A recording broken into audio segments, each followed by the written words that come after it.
तो मूवी के स्टार्ट में हम देखते हैं कि थोर की शिप के आगे एक काफी बड़ा स्पेसशिप आकर रुकता है और ये स्पेसशिप किसी और का नहीं बल्कि ग्रेट थैनोस का होता है। और थैनोस वहाँ पर अपनी एक पूरी टीम के साथ आया होता है और उसकी टीम का नाम ब्लैक ऑर्डर था। और जब थैनोस और उसकी टीम थोर के शिप में जाते हैं तो वहाँ जाकर वो थोर के सारे लोगों को मार डालते हैं। इसके बाद थैनोस लोकी के पास आता है उससे स्पेस स्टोन लेने के लिए, लेकिन तभी थैनोस वहाँ पर थोर को जान से मारने की धमकी देता है। लेकिन इसी बीच वहाँ पर हल्क भी आ जाता है और यहाँ पर हम उन दोनों के बीच हैंड टू हैंड काफी जबरदस्त फाइट देखते हैं। और मजे की बात तो ये है कि हल्क के पास सुपर ह्यूमन पावर है और साथ साथ थैनोस के अंदर भी सुपर ह्यूमन पावर्स पाए जाते हैं। और यहाँ पर हम उन दोनों की बड़ी तगड़ी किस्म की और बड़ी अच्छी फाइट देखते हैं। स्टार्टिंग में तो लगभग दोनों ही एक दूसरे पर भारी पड़ रहे थे, लेकिन अब क्योंकि थैनोस हल्क से काफी ज्यादा पावरफुल था तो इसीलिए वो हल्क को वहीं पर हरा देता है। और जब हाइमडॉल को इस बात का रियलाइज होता है कि थैनोस के सामने कोई नहीं टिक सकता तो इसीलिए वो हल्क को वहाँ से अर्थ पर भेज देता है। लेकिन जब थैनोस उसे ऐसा करते देखता है तो उसे बहुत गुस्सा आता है, इसीलिए वो हाइमडॉल को वहीं पर ही मार डालता है। और इसके बाद थैनोस थोर को भी जान से मारने की कोशिश करता है, जिस पर लोकी उसे कहता है कि इसे छोड़ दो और इसके बदले में मैं तुम्हें स्पेस स्टोन देने के लिए तैयार हूँ। और फिर लोकी थैनोस को वो स्पेस स्टोन दे ही देता है। लेकिन थैनोस तो यहाँ पर भी चीटिंग करता है और वो लोकी को जान से मार डालता है। अब इस बात की वजह से थोर को काफी गुस्सा भी आता है और उसे काफी बुरा भी लगता है, लेकिन अब क्योंकि उसके हाथ पैर बांधे गए थे इसीलिए वो तो कुछ भी नहीं कर सकता था। इसके बाद थैनोस अपने थर्ड स्टोन को हासिल करने के लिए उस शिप से चला जाता है, लेकिन जाते जाते वो इस शिप को काफी बुरे तरीके से एक्सप्लोड कर देता है। अब क्योंकि पूरे स्पेस में ही वो शिप डिस्ट्रॉय हो चुका था इसीलिए थोर भी वही स्पेस में फ्लाई कर रहा होता है। लेकिन ठीक उसी टाइम पर वहाँ गार्डियंस ऑफ द गैलेक्सी की टीम पहुँच जाती है और जब वो थोर को उस स्पेस में उड़ता हुआ देखते हैं तो वो उसे अपने शिप में ले आते हैं। वहाँ पर मेंटिस होती है जिसके पास किसी का भी माइंड पढ़ने की एबिलिटी होती है और जब वो थोर के सर पर अपना हाथ रखती है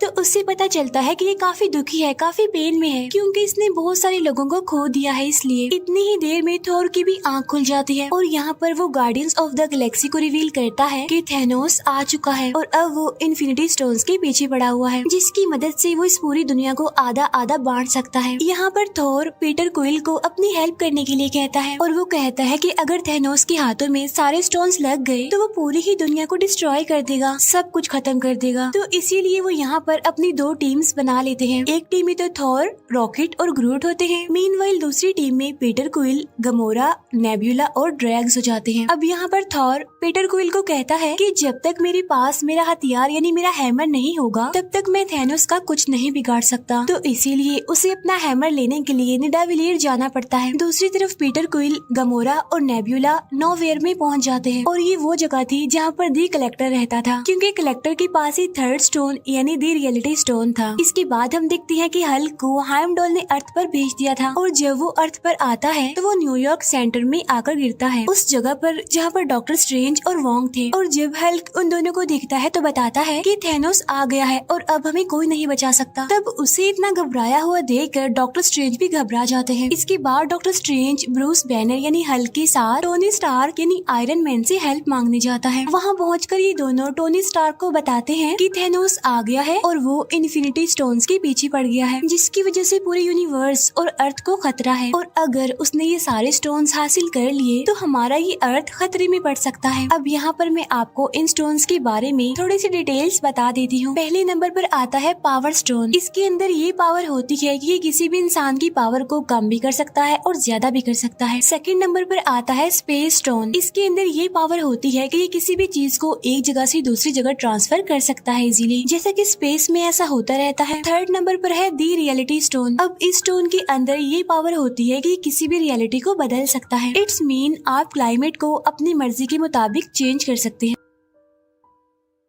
नंबर 4 पर आता है द टाइम स्टोन और ये वाला स्टोन डॉक्टर स्ट्रेंज के पास होता है। इस स्टोन में ये पावर होती है कि ये अपनी मर्जी से टाइम को आगे पीछे कर सकता है। 5वें नंबर पर आता है द सोल स्टोन। इसमें ये पावर होती है कि ये किसी भी इंसान की सोल का कंट्रोल हमारे हाथ में दे देती है, यानी कि हम जो भी चाहें उस सोल से करवा सकते हैं। छठा और लास्ट स्टोन है द माइंड स्टोन। इस स्टोन में ये पावर होती है कि ये किसी के भी माइंड को कंट्रोल कर सकता है और ये किसी भी इंसान को टेलीकिनेटिक पावर दे सकती है, जो कि किसी भी सामान को हवा हवा में एक जगह से दूसरी जगह उड़ा सकता है। अब ये सारी तो हो गई इन स्टोन्स की डिटेल्स। इन सारे स्टोन्स को हासिल करके थैनोस इस पूरी दुनिया में बैलेंस बनाना चाहता है। वो चाहता है कि अब जितने भी प्लैनेट्स हैं उन पर जितनी ज्यादा ह्यूमैनिटी बढ़ गई है उन सबको आधा आधा बांट दिया जाए, जिससे कि रिसोर्सेज उन सभी लोगों को पूरी तरह से मिल सकेंगे और इससे पूरी दुनिया में बैलेंस भी बना रहेगा। अब यहाँ पर थैनोस आधी ह्यूमैनिटी को खत्म करने की बात कर रहा था और यही वजह है कि वो इन इन्फिनिटी स्टोन्स को हासिल करने के लिए पागल है। और जब ये सारी बात टोनी स्टार्क को पता चलती है कि थैनोस इस पूरे यूनिवर्स में से आधी पॉपुलेशन को खत्म करना चाहता है, तो वो सोचता है कि क्यों ना इन 6 स्टोन्स में से एक को डिस्ट्रॉय कर दिया जाए। तो इसीलिए वो डॉक्टर स्ट्रेंज को कहता है जो टाइम स्टोन आपके पास है क्यों ना हम उसे डिस्ट्रॉय कर दें, ताकि थैनोस कभी भी अपने इस मिशन में कामयाब ना हो सके। तब ये सुनकर डॉक्टर स्ट्रेंज कहते हैं कि मैं मरते दम तक इस टाइम स्टोन की प्रोटेक्शन करता रहूंगा, इसीलिए मैं कभी भी इसे डिस्ट्रॉय होने नहीं दूंगा। तब यहाँ पर वो सोचते हैं कि विजन के पास भी माइंड स्टोन है और अगर हम उस स्टोन को डिस्ट्रॉय कर दें तो थैनोस वो कभी भी नहीं कर पाएगा जो वो करना चाहता है। तो इसीलिए वो फौरन विजन से कांटेक्ट करने की कोशिश करते हैं। लेकिन यहाँ पर हमें पता चलता है कि विजन ने अपना ट्रांसपोर्टर बंद किया हुआ है, क्योंकि उधर एवेंजर्स की टीम 2 हिस्सों में बढ़ चुकी थी। एक टीम तो आयरन मैन के साथ थी जबकि दूसरी टीम कैप्टन अमेरिका के साथ थी और इसी वजह से वो लोग विजन से कांटेक्ट नहीं कर पाते। तभी वहाँ पर ब्रूस बैनर यानी हल्क टोनी स्टार्क को कहता है कि शायद कैप्टन अमेरिका को विजन के बारे में पता होगा, तो इसीलिए तुम उसे कॉल करके उसकी लोकेशन का पता करवाओ। जिस पर टोनी स्टार्क कहता है कि ना बेना, मेरी तो उसे जरा भी नहीं बनती, मैं उससे बिल्कुल बात नहीं करता। जिस पर ब्रूस बैनर उसे कहता है कि लगता है तुम्हें अभी पता नहीं है कि हमारा पाला किससे पड़ने वाला है, चलो मेरी बात मानो और जल्दी से उसे कॉल करो। और तभी अचानक से उन्हें वहाँ पर किसी चीज की आवाज सुनाई देती है और जब ये लोग विंडो से बाहर देखते हैं तो वहाँ पर उन्हें बहुत ही बड़ा शिप न्यूयॉर्क पर आता हुआ दिखाई देता है। तब ये देखकर वो समझ जाते हैं कि मुसीबत हमारे सर पर आ चुकी है। अब इस स्पेसशिप के बारे में स्पाइडरमैन को भी पता चल जाता है और वो भी वहाँ उस शिप को देखते हुए अपनी स्कूल बस से निकलकर वहाँ से भाग जाता है और उस शिप के पीछे लग जाता है। और तभी हम देखते हैं कि उस शिप में से 2 लोग निकल कर आते हैं। उनमें से एक का नाम होता है इबोनी और एक का नाम होता है ऑब्सीडियन। इबोनी के पास टेलीकिनेटिक पावर्स होती हैं, जो कि किसी भी चीज को बगैर टच किए एक जगह से दूसरी जगह उठा सकती है और फेंक सकती है। और जो ऑब्सीडियन होता है उसके अंदर बहुत सारे सुपर ह्यूमन पावर्स होती हैं। अब क्योंकि उन्होंने टाइम स्टोन को प्रोटेक्ट करना था तो इसीलिए उन लोगों के बीच यहाँ पर फाइट होती है। अब यहाँ पर बहुत इंटरेस्टिंग सीन हम देख पाते हैं जब टोनी स्टार्क अपना आयरन मैन मार्क 50 प्रेस करते ही पूरी तरह नैनो पार्टिकल्स के सूट में कन्वर्ट होते हुए दिखाया जाता है और वो एक ही बार में इबोनी की तरफ से किए गए वार को रोक लेता है। अब यहाँ पर भी उन लोगों के बहुत अच्छे फाइट के सीन्स हमें देखने को मिलते हैं। अब क्योंकि इबोनी पावरफुल था, उसके पास टेलीकिनेटिक पावर्स थी,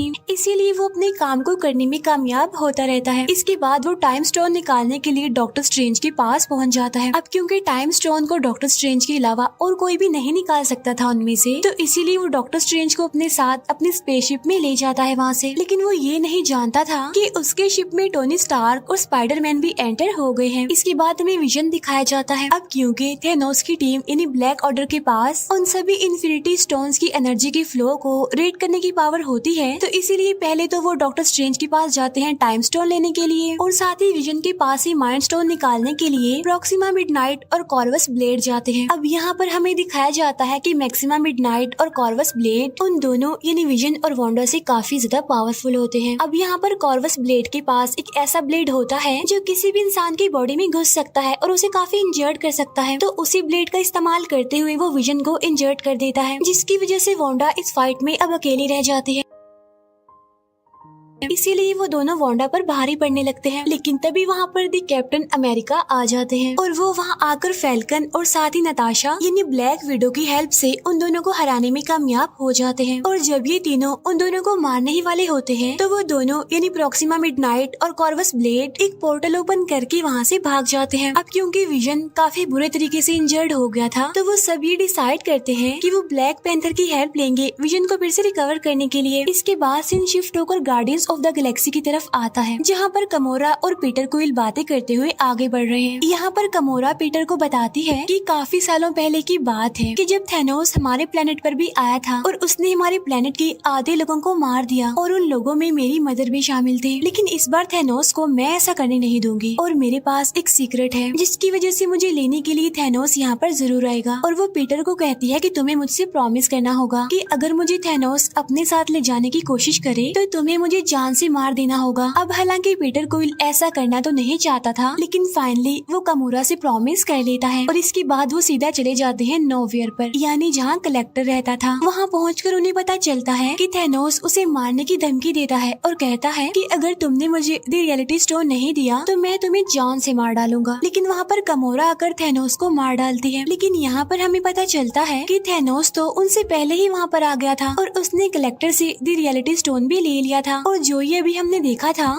वो असल में थैनोस ने एक एक्स्ट्रा एंटिटी क्रिएट की थी सिर्फ कामोरा को अपने ट्रैप में फंसाने के लिए। जब पीटर क्विल को ये बात पता चलती है कि थैनोस कामोरा को अपने साथ ले जाने वाला है तो वो कामोरा को अपनी गन से शूट करने की कोशिश करता है, लेकिन थैनोस उसकी गन में से बुलेट्स की बजाय बबल्स बना देता है। इसके बाद वो कामोरा को वहाँ से लेकर निकल जाता है। इसके बाद हमें उसी बड़ी सी स्पेसशिप का सीन दिखाया जाता है, यानी जो न्यूयॉर्क में आई थी, जहाँ पर इबोनी डॉक्टर स्ट्रेंज के साथ होता है। लेकिन अब क्योंकि उस स्पेसशिप में हमारे आयरन मैन और स्पाइडरमैन भी होते हैं तो इसीलिए वो कुछ मुश्किलात का सामना करने के बाद डॉक्टर स्ट्रेंज को बचा ही लेते हैं। साथ साथ वो इबोनी को स्पेस में मरने के लिए छोड़ देते हैं। अब यहाँ पर उन लोगों के बीच डिस्कशन होने लगती है। अब यहाँ पर टोनी स्टार्क डॉक्टर स्ट्रेंज को कहते हैं कि मैं थैनोस को इस टाइम स्टोन के लिए अर्थ पर लाकर बहुत सारे लोगों को मरने नहीं दे सकता, और अगर वो ये टाइम स्टोन लेना चाहता है तो उससे लड़ने के लिए हमें उसे कहीं और बुलाना पड़ेगा। अब क्योंकि थैनोस टाइटन प्लेनेट से आया था तो इसीलिए वो लोग टाइटन प्लेनेट पर जाकर थैनोस से लड़ने का डिसाइड करते हैं। इसके बाद हमें थैनोस और कामोरा दिखाए जाते हैं जो कि दोनों वॉरमिर में होते हैं, जहाँ पर उनकी मुलाकात होती है रेड स्कल से। यहाँ पर हमें रेड स्कल सोल स्टोन का गेट कीपर दिखाया गया है। यहाँ पर थैनोस रेड स्कल से पूछता है कि सोल स्टोन को कैसे हासिल किया जाता है। तब रेड स्कल थैनोस को बताता है कि सोल स्टोन सारे स्टोन्स में से सबसे ज्यादा पावरफुल है, लेकिन इस स्टोन को हासिल करने के लिए हमें किसी को सेक्रीफाइस करना पड़ता है। क्योंकि वो एक सोल स्टोन है इसीलिए सोल के बदले सोल, यानी सोल स्टोन को हासिल करने के लिए एक जान की कुर्बानी। और यहाँ पर थैनोस अपनी बेटी कामोरा को सेक्रीफाइस कर देता है और यहाँ पर अब उसके पास चौथा स्टोन यानी सोल स्टोन भी आ जाता है। इसके बाद हमें थोर, ग्रूट और रॉकेट दिखाए जाते हैं जो कि एक ऐसे एरिया में पहुँचते हैं जहाँ पर छोटे लोग यानी बोने रहते हैं, क्योंकि बोने ही तो सबसे अच्छे वेपन्स बना सकते हैं। यहाँ पर हम ये जान पाते हैं कि जब उन बोनों ने थोर का वेपन यानी हथौड़ा बनाया था तो थैनोस ने उस जगह की सारी भट्टियों को भी डिस्ट्रॉय कर दिया था और साथ साथ उन सभी बोनों में से सिर्फ एक को ही वहीं पर जिंदा छोड़ दिया था। और जब थोर को ये बात पता चलती है तो वो उनमें से एक बोने को उसकी हेल्प करने के लिए कहता है, जिस पर वो बोना कहता है कि सॉरी मैं तुम्हारी हेल्प नहीं कर सकता, क्योंकि अगर मैंने ऐसा किया और थैनोस को पता चल गया तो वो मुझे और इस पूरे प्लेनेट को डिस्ट्रॉय कर देगा। लेकिन जब थोर उसे ये कहता है कि अगर मुझे मेरा हैमर मिल गया तो मैं थैनोस को जरूर हरा दूंगा,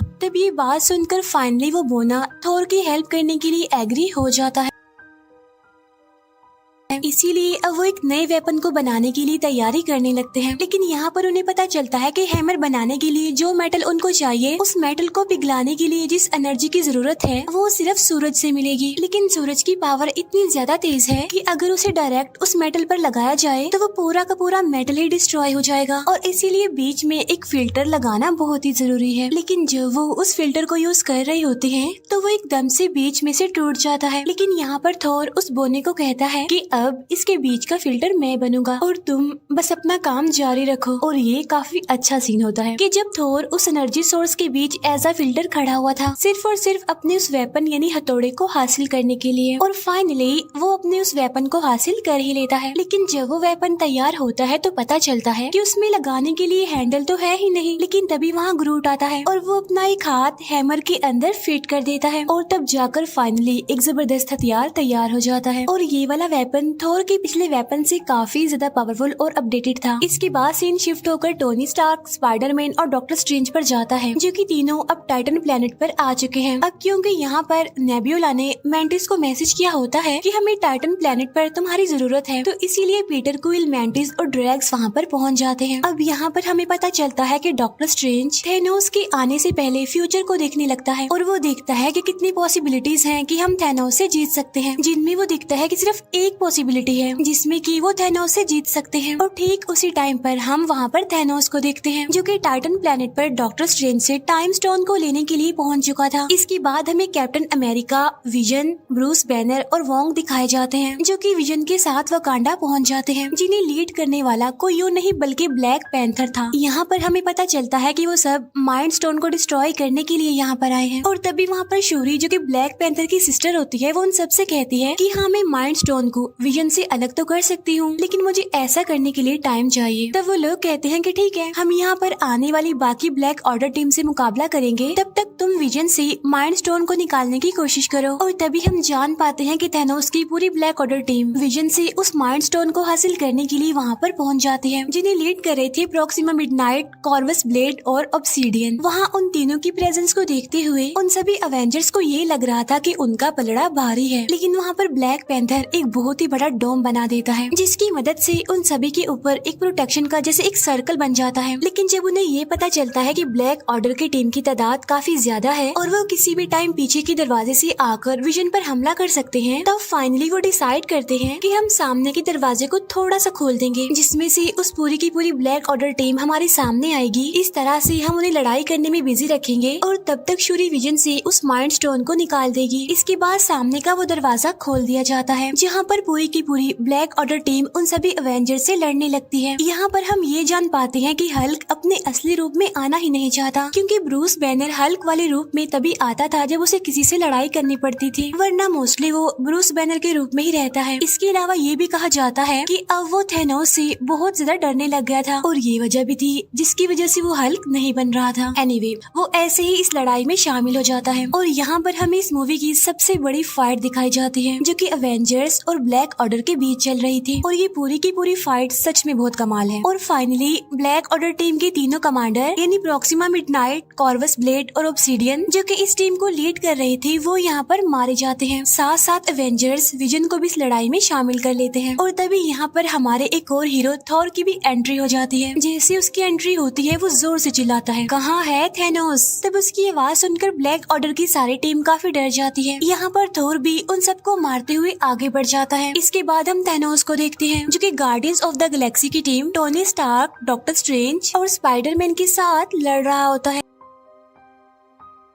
अब हालांकि वो लोग थैनोस को काबू करने और उसके हाथ से गोल्ड आर्मर निकालने की काफी कोशिश करते हैं, लेकिन थैनोस तो इतना ज्यादा पावरफुल होता है कि वो सभी को मारना शुरू कर देता है। किसी को भी वो अपने आगे टिकने नहीं दे रहा था। लेकिन इस फाइट के बीच एक टाइम ऐसा भी आता है जब वो पूरी टीम थैनोस को पकड़ ही लेती है और स्पाइडरमैन उसके हाथ से वो गोल्ड आर्मर निकालने की कोशिश करता है। लेकिन यहाँ पर पीटर क्वाइल एक काफी बड़ी गलती कर देता है। वो थैनोस के पास आकर उसे पूछता है कि तुमने गमोरा का क्या किया, और वो थैनोस के मुंह पर अपनी गन और पंच से मारना शुरू कर देता है, जिसकी वजह से थैनोस फिर से होश में आ जाता है और वो फिर से अपना गोल्ड आर्मर पहनकर उन सबको मारने लगता है, उन पर भारी पड़ने लगता है। अब यहाँ पर हम एक और बड़ी जबरदस्त फाइट देखते हैं जहाँ पर हमारे टोनी स्टार्क यानी आयरन मैन थैनोस से लड़ रहे होते हैं। अब आयरन मैन का ये सूट काफी पावरफुल था, इसीलिए उनके बीच एक जबरदस्त टेक्निकल फाइट चलने लगती है। अब हालांकि यहाँ पर थैनोस की बॉडी से खून का सिर्फ एक ड्रॉप निकलता है, लेकिन इस वजह से उसे इतना ज्यादा गुस्सा आ जाता है कि वो टोनी स्टार्क को उसी के ब्लेड से काफी इंजर्ड कर देता है और उसे जान से मारने लगता है। लेकिन तब डॉक्टर स्ट्रेंज थैनोस को कहता है कि तुम इसे मत मारो, तुम इसे छोड़ दो, और अगर तुम इसे छोड़ दोगे तो मैं टाइम स्टोन तुम्हें दे दूंगा। अब हालांकि यहाँ पर टोनी स्टार्क डॉक्टर स्ट्रेंज को ऐसा करने से मना करता है, लेकिन यहाँ पर टोनी स्टार्क यानी आयरन मैन की जान बचाने के लिए डॉक्टर स्ट्रेंज को ये सैक्रिफाइस करना ही पड़ता है और अपना टाइम स्टोन थैनोस को दे देता है। और जैसे ही थैनोस को उसका 5वां स्टोन मिलता है तो वो खुशी से दहाड़ने लगता है। इसके बाद वो स्पेस स्टोन को यूज करते हुए वहाँ से निकल जाता है और सीधा वहाँ से पहुँचता है अर्थ पर यानी वकांडा में, जहाँ पर पहले ही ब्लैक ऑर्डर और एवेंजर्स के बीच फाइट चल रही थी। उधर विजन और वांडा के बीच डिस्कशन चल रही होती है। यहाँ पर विजन वांडा को कहता है कि अगर थैनोस यहाँ पर आकर मुझे जान से मारकर माइंड स्टोन लेगा तब भी मैं मर जाऊंगा, और अगर तुम ये स्टोन निकाल दोगी तब भी मैं मर जाऊंगा, तो क्यों ना तुम ही स्टोन को निकाल कर मुझे आजादी दो। इसके बाद इस माइंड स्टोन को डिस्ट्रॉय कर दो, जिससे होगा ये कि थैनोस जो करना चाह रहा है वो उसमें नाकामयाब हो जाएगा। अब यहाँ पर वांडा ना चाहते हुए भी विजन के सर से वो माइंड स्टोन निकालने की कोशिश करती है और फाइनली वो उस माइंड स्टोन को निकालने में कामयाब भी हो जाती है। लेकिन जैसे ही वो उसे डिस्ट्रॉय करने लगती है तो वहाँ पर थैनोस आ जाता है, जो यहाँ पर आकर टाइम को रिवर्स करता है, यानी टाइम को पीछे कर देता है। यानी उस टाइम में जब वो माइंड स्टोन विजन के सर पर लगा हुआ था और वो विजन के सर से माइंड स्टोन ले लेता है और उसे अपने गोल्ड आर्मर में पहन लेता है। अब यहाँ पर थैनोस वो सारे स्टोन्स ले चुका था, लेकिन तभी वहाँ पर थोर आ जाता है और वो अपने हैमर को थैनोस पर दे मारता है। लेकिन यहाँ पर थैनोस थोर से कहता है कि थोर, तुमने गलती कर दी, तुम्हें इस हैमर को मेरे सर पर मारना चाहिए था। और तभी यहाँ पर थैनोस